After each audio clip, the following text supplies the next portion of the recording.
Ah, j'ai enfin ma poudre. Je vais pouvoir terminer ma poudre. Vous êtes déjà là, vous? Je ne veux pas le temps passer, moi.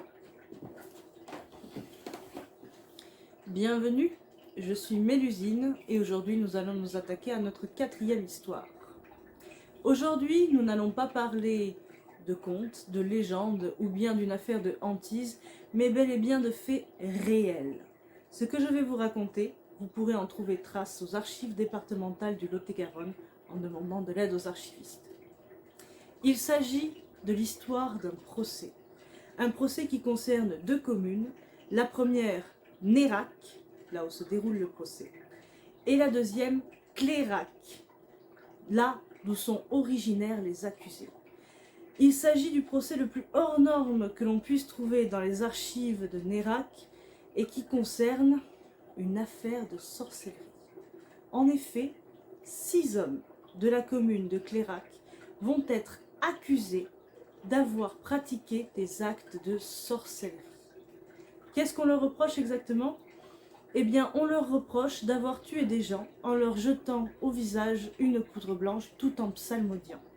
Les intéressés en seraient morts pour la plupart. Certains relatent une odeur âcre d'amande amère. Pour ceux qui connaissent les poisons, au Moyen-Âge, il n'y en avait pas 46 000 qui avaient cette odeur. À ma connaissance, il n'y en avait qu'un, et il s'agissait du cyanure. Mais revenons à nos moutons.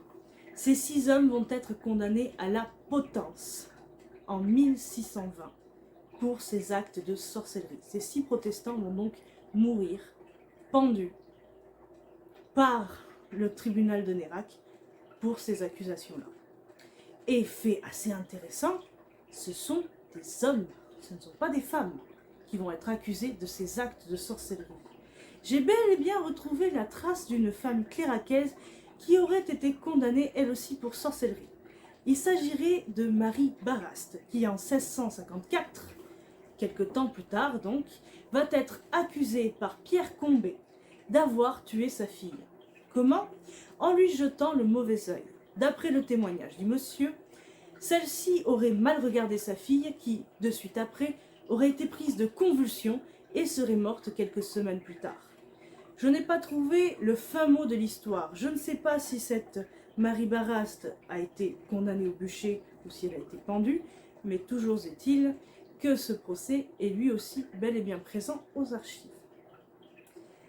Il s'agit donc là d'une affaire exceptionnelle, déjà parce que ce sont des hommes, mais surtout parce que ça se passe dans un petit village, une petite ville, même si Henri IV y a habité, et dans laquelle on va avoir tout de même 7 sorciers au total.